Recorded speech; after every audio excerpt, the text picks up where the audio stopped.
श्री गणेशाय नमः। जय मां शारदे। IIT एस्पिरेंट्स का फिर से एक बार ऋषि सॉल्यूशंस चैनल में स्वागत है। सॉल्यूशन विथ लर्निंग जैसा मेरा टारगेट है ये, और उसी टारगेट को पूरा करने के लिए इस कड़ी में ग्रेविटेशन एंड थर्मोडायनामिक्स के क्वेश्चन को हम स्टडी करेंगे कि हम आंसर तक कैसे पहुंचते हैं। सिर्फ आंसर निकालना ही टारगेट नहीं है, answer with detail learning, corresponding learning, जो उस क्वेश्चन से रिलेटेड जो भी टॉपिक है, जो भी पर्टिकुलर लेसन है, उस पर भी फोकस करना जरूरी है।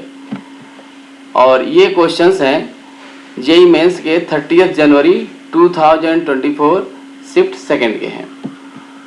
नेक्स्ट क्वेश्चन है, escape velocity of a body from earth is 11.2 kilometre per second if the radius of a planet be 1/3 the radius of the earth and mass be 1/6 that of the earth, the escape velocity from the planet is। ठीक है, escape velocity का formula है VE√2gme/RE। ये formula आप लोगों को याद होगा ही, ये बहुत ही बेसिक फार्मूला है, ग्रेविटेशन का 11th का है, बहुत ही बेसिक फार्मूला है, ये सबको ही याद होगा 100%। इसमें करना क्या है, ये 11.2 किलोमीटर पर सेकंड, ये भी एक डेटा, फिक्स डेटा है, जो याद भी होगा कि अर्थ के लिए जो एस्केप वेलोसिटी होती है 11.2 किलोमीटर पर सेकंड है। एस्केप वेलोसिटी क्या होती है, अगर इस वेलोसिटी से किसी भी ऑब्जेक्ट को हम थ्रो कर दें from the surface of earth, it will not come on the surface of earth again. ठीक है, इसी को बोलते हैं एस्केप वेलोसिटी। इसका डेरिवेशन कैसे है ये मतलब करा जा सकता है, लेकिन यहाँ फार्मूले में फोकस करते हैं। उसके बाद ये कह रहा है कि चेंज क्या है, मास चेंज कर दिया गया और रेडियस चेंज कर दिया गया, तो वो हम जो चेंजमेंट है वो इसमें चेंज को पुट कर देंगे और फाइनल इसके वेलोसिटी फाइंड कर लेंगे। तो R की वैल्यू हो जाएगी RE/3 और M की वैल्यू हो जाएगी ME/6। इसको इन दोनों वैल्यू को पुट करेंगे उसी फार्मूले में, और हमारा जो फार्मूला का जो आंसर आ जाएगा इसके वेलोसिटी का, वो हो जाएगा VE/√2, जो कि हमारी ओरिजिनल वेलोसिटी है 11.2/√2 हो जाएगी। इसको सॉल्व करेंगे हम। अब 11.2/√2 को सॉल्व कैसे करेंगे, क्योंकि ये √2 मतलब होता है 1.414, इससे हमको डिवीज़न करना पड़ेगा, जो कि थोड़ा सा टाइम टेकिंग हो जाएगा। तो इसके लिए हमेशा क्या करते हैं, सॉल्यूशन को जब भी न्यूमेरिकल इस तरह का आए तो थोड़ा ध्यान देने की ज़रूरत है कि इसको हम और भी कैसे ईजी वे में कर सकते हैं। यहाँ पर VE/√2 है, तो इसको हम लिख सकते हैं √2 का मल्टीप्लाई न्यूमरेटर डिनोमिनेटर करेंगे तो ये हमारा कन्वर्ट हो जाएगा VE/2 इंटू √2। अब देखो मल्टीप्लिकेशन करना इजी है इन कंपैरिजन टू डिवीजन के, और VE/2 निकालना कोई कठिन काम नहीं है, 5.6 आ जाएगा इंटू √2। अब 5.6 इंटू 1.414।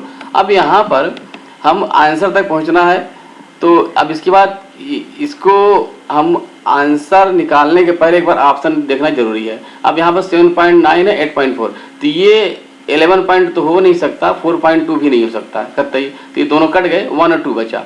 अब इसके लिए हमको 5.6 इंटू 1.5 एक बार करके देख लो, ये तो 1.4, कोई मतलब टाइम टेकिंग नहीं होगा, ज़्यादा से ज़्यादा 8-10 सेकंड लगेगा। तो ये तरीका है, VE/√2 निकालने से अच्छा है इस तरह से करने से ये हम सोल्यूशन आंसर की तरफ जल्दी पहुँचेंगे, टाइम बचेगा हमारा। नेक्स्ट क्वेश्चन आते हैं, और चैनल को लाइक, शेयर एंड सब्सक्राइब जरूर करते रहिए। नेक्स्ट क्वेश्चन है, if 3 moles of mono atomic gas, इसमें दिया है गामा = 5/3, और दूसरा गैस है जिसका गामा है 7/5, वो है क्या, डाई एटॉमिक है। तो निकालना है एडियाबैटिक एक्सपोनेंट गामा की ओवरऑल वैल्यू क्या होगी। तो यहाँ पर हमको ये पता है, इसमें हम पूरा डिटेल में जाते हैं कि गामा है क्या, गामा कैसे निकालेंगे, और दो गैसेस का मिक्सचर होगा तो उससे क्या गामा पे असर पड़ता है। और यहाँ पर विशेष बात है कि एक क्या है, मोनो एटॉमिक है, और दूसरा क्या है, डाई एटॉमिक है, इस पर ध्यान देने की ज़रूरत है। तो Cp/Cv = R होता है, और Cp/Cv = एक्सपोनेंट गामा एक्सपोनेंट दिया हुआ है, ये फार्मूला है। और energy, internal energy of 1 molecule होता है F/2 इंटू kT। F क्या है, डिग्री ऑफ फ्रीडम। अगर डिग्री ऑफ फ्रीडम हमारा 3 रह जाएगा मोनो एटॉमिक गैस के लिए, तो 3/2 kT हो जाएगा, और डाई एटॉमिक के लिए हम 2 डिग्री ऑफ फ्रीडम और ऐड कर देंगे, उसमें हो जाएगा 5। तो यही इंटरनल एनर्जी ऑफ 1 मोल अगर बात करें तो, क्योंकि 1 मोल में there are Na number of molecules, यानी क्या है, एवोगैड्रो नंबर है। तो यहाँ Na इंटू के, ये क्या बना देगा हमको, ये बना देगा गैस कांस्टेंट R। इसी को रिप्लेस कर देंगे तो हमारा हो जाएगा internal energy of 1 mole E equal to F/2 RT। ये फार्मूला किसके लिए? मोल के लिए है, और ये फार्मूला किसके लिए है? मॉलिक्यूल के लिए है। तो ये ध्यान देने की ज़रूरत है। अब अक्सर हम लोग याद किए हैं 3/2, तो 3/2 इसलिए है कि डिग्री ऑफ फ्रीडम 3 मान लिया गया है, लेकिन अगर डायटोमिक की बात करें तो डिग्री ऑफ फ्रीडम चेंज हो जाएगा।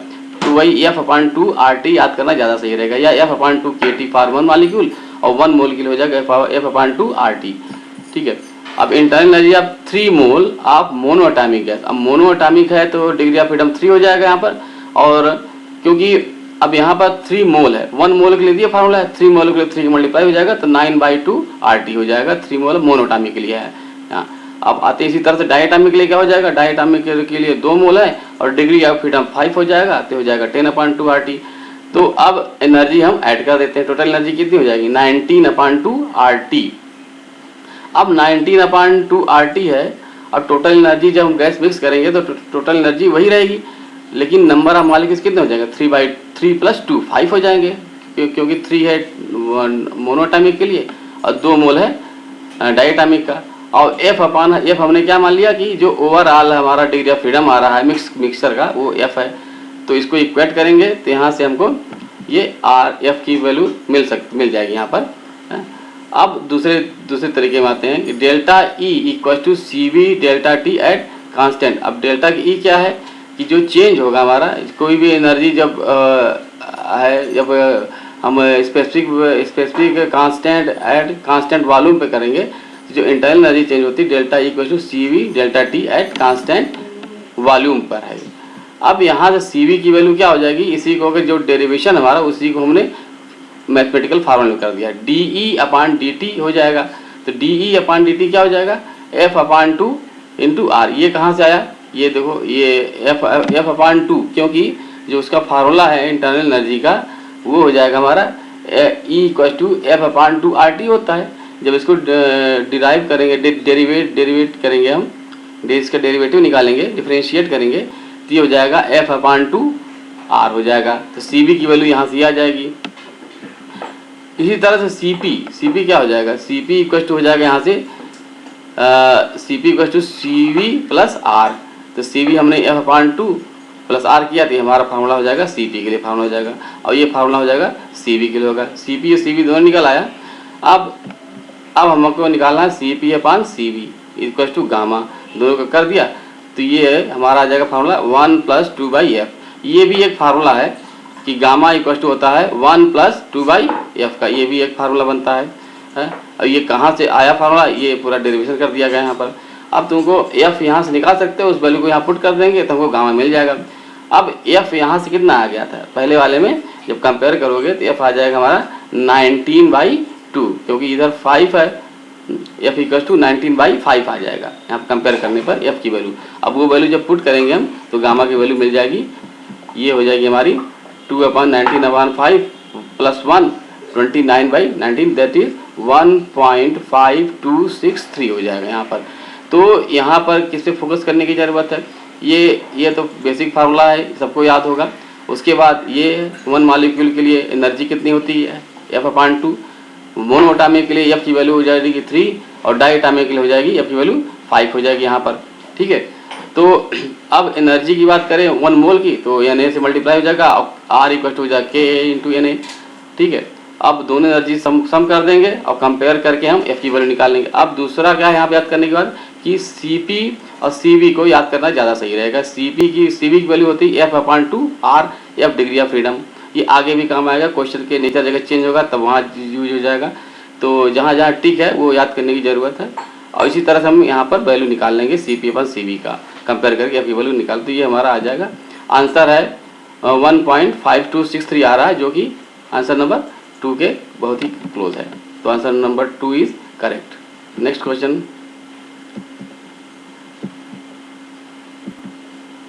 क्वेश्चन में आते हैं। A block of ice at -10 degree centigrade is slowly heated and converted to steam at 100 degree centigrade. Which of the following curves represent the phenomena qualitatively? अब यहाँ पर जो ice है वो -10 डिग्री सेंटीग्रेड से पहुँचाना है उसको 100 डिग्री सेंटीग्रेड स्टीम पर, ध्यान देने वाली बात है।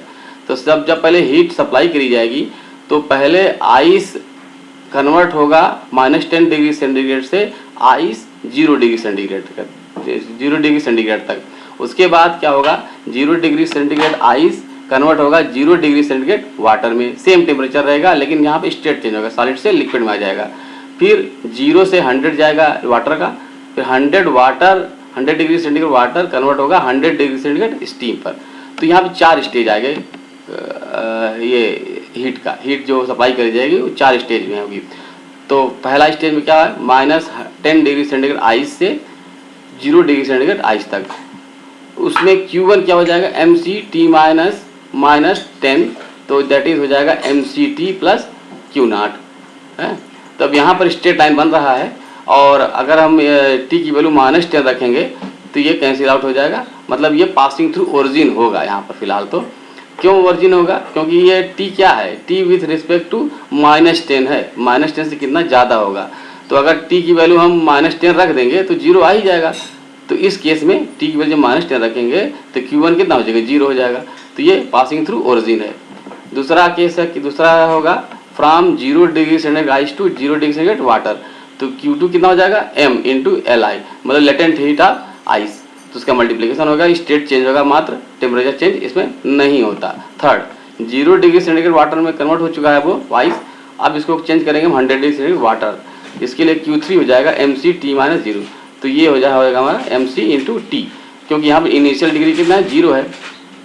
थर्ड है, फोर्थ है 100 डिग्री सेंटीग्रेड वाटर से 100 डिग्री सेंटीग्रेड वेपर। अब यहाँ भी स्टेट चेंज हो रहा है from liquid to gaseous state. तो यहाँ भी वही Q4 आ जाएगा M × L vaporisation, latent heat of vapour की। तो ये चारों स्टेज है, इसी को ग्राफ से हमको देखना है कि कौन सा ग्राफ सही रिप्रेजेंट कर रहा है। तो फर्स्ट ग्राफ में देखो कि पहला ग्राफ क्या है कि ये 0 हीट है, ये टेम्परेचर, इधर हीट है। तो -10 से 0 तक पहुंचने में हीट जाएगी, और स्ट्रेट लाइन है पासिंग थ्रू ओरिजिन, ये सही है। ये वाला अगर ये ही देखा जाए Q1 स्टेट का, तो ये भी मैच कर रहा है, ये कतई नहीं मैच कर रहा है, क्योंकि ये 0 से पास नहीं कर रहा है। ये दोनों कट गए, ये दोनों ऑप्शन तो हो ही नहीं सकते, सिर्फ Q1 से। ये हो सकता है, ये हो सकता है। अब दूसरा देखते हैं, जब सेम डिग्री सेंटीग्रेड है, 0 टेम्परेचर सेम है, लेकिन फिर भी हीट सप्लाई करी जा रही है Q2। तो यहाँ पर तो ऐसा है नहीं, यहाँ पर टेम्परेचर राइज कर रहा है और हीट सेम है, ऐसा तो हो ही नहीं सकता। यहीं पर ये ऑप्शन तो यहीं पर करेक्ट हो गया कि ऑप्शन नंबर 1 इज करेक्ट, क्योंकि ये तीनों तो हो ही नहीं सकते। आगे देखने की हमको ज़रूरत नहीं है, और चेक करना है तो चेक कर सकते हैं, क्योंकि 0 डिग्री सेंटीग्रेड वाटर के बाद आएगा 100 डिग्री सेंटीग्रेड वेपर, और फिर कांस्टेंट हो जाएगा टेम्परेचर और हीट सप्लाई बढ़ती जाएगी। तो option number 1 is correct. Okay, channel को लाइक, शेयर और सब्सक्राइब जरूर करते रहिए। Choose the correct statement for processes A and B shown in figure. अब यहाँ P वर्सेस B का ग्राफ दिया हुआ है, और A और B दो प्रोसेस दिए हुए हैं। यहाँ पर ध्यान देने वाली बात है कि ये इसका जो स्लोप है A का और B के स्लोप में डिफरेंस है यहाँ पर, लेकिन दोनों का जो डेस्टिनेशन पॉइंट है सेम है, यानी कि दोनों के लिए P और B की वैल्यू सेम है। उसके अगर सेम है तो स्लोप डिफरेंट हो गया। अब यहाँ पर अगर देखोगे तो जो B का स्लोप है वो ज़्यादा स्टीप है, ज़्यादा खड़ा है, और यहाँ पर ये क्या है, ज़्यादा हुआ लेटा हुआ है, मतलब इसका ढाल थोड़ा सा ज़्यादा, मतलब ज़्यादा स्लोपी है, और ये क्या स्टीप है। तो जो स्टीप होता है वो एडियाबैटिक प्रोसेस हो जाएगा, और ये हमारा हो जाएगा PV = nRT, यानी कि आइसोथर्मल प्रोसेस में हो जाएगा यहाँ पर। तो उसी को यहाँ पर देखते हैं, ये देखिए ये वाला ग्राफ क्या मोर स्टीप है। तो ये हो जाएगा हमारा मोर स्टीप क्या है, जैसे y = 1/x हो गया, तो y = 1/x का ग्राफ ये हो जाएगा सिंपल सा, जो कि तुम्हारा आइसोथर्मल के लिए होगा, कि जिसमें स्लोप बहुत ही स्लोप कंपैरेटिवली लो रहेगा, ठीक है। और दूसरा क्या, y = 1/x की पावर गामा, गामा की वैल्यू क्या ग्रेटर देन 1 है। उस केस में क्या हो जाएगा, इसका जो स्लोप होगा वो मोर स्टीप हो जाएगा यहाँ पर, जैसे ये वाला ग्राफ हो जाएगा। PV की पावर गामा = k, ये एडियाबैटिक प्रोसेस का है, और PV = nRT, यहाँ पर क्या होगा, यहाँ पर T कांस्टेंट है तो आइसोथर्मल प्रोसेस हो जाएगा। इसी तरह से इसको कन्वर्ट करेंगे हम, क्योंकि एडियाबैटिक में अगर PV को कन्वर्ट करेंगे हम T और P के टर्म में, तो हमारा जो आ जाएगा P की पावर - गामा और T की पावर गामा = k, ठीक है। तो अब हम ऑप्शन को चेक करेंगे यहाँ पर, तो PV = k for process B and A, तो गलत है, पहला ऑप्शन कैंसिल। और दूसरा क्या है, P V power gamma equal to K for process B, हाँ ये सही है, बी के लिए है। और है P we equal to K for process ए, तो ऑप्शन नंबर 2 इज करेक्ट। तो यही ऑप्शन नंबर 2 इज करेक्ट। आगे देखने की जरूरत ही नहीं, क्योंकि ये इसमें सिंगल आंसर ही करेक्ट होगा।